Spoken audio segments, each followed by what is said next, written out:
With that, we have two speakers for closed session items. Mr. Anguiano? On item C4, what I wanted to address was extra service assignments and an article that came out in the Reader last week on cheerleading. That article that came out described a particular problem, and I don't know what the solution is, but I do want to point out that we have contractual language on extra service.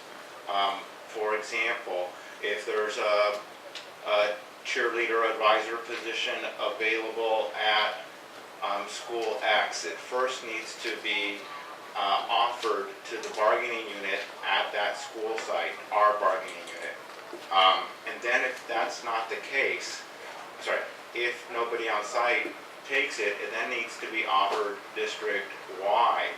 And if there's no takers, then that's the point when we open it up to our walk-ons. And thank goodness for our walk-ons, because we need a lot of help in our district.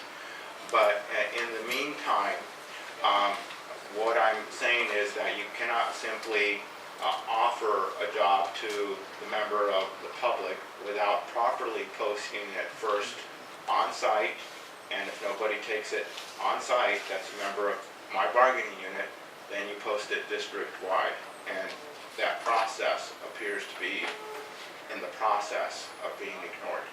Thank you. Mrs. Cheers? Good evening. Two things. First thing is, I'm sure you all saw the front page of Union Tribune today. Mr. McCann, you stated that you look out for what's going on in the district, and you want to be aware of what's going on, and you want to fight for what's best. If you call what you've done or not done on L Street, fighting for the district, I'd hate to see you in a passive mode. That's the first thing. I'm bringing this up due to the litigation item under the closed session. The next thing is this. I may be Polish, but I'm pretty sharp.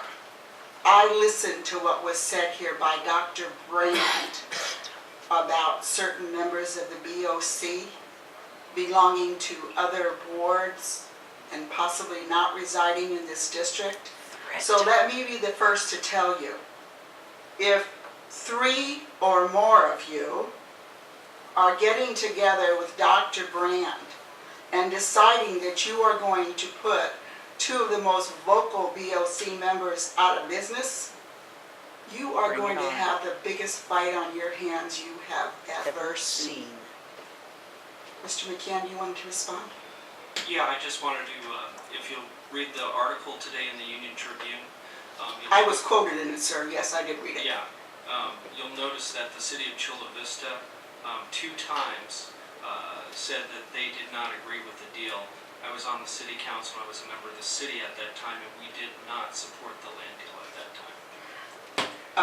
Mr. Cartmill, perhaps you might want to ask Mr. McCann what he's done since he's been on this board about L Street. Not one thing. Okay, with that, we're going to adjourn to closed session.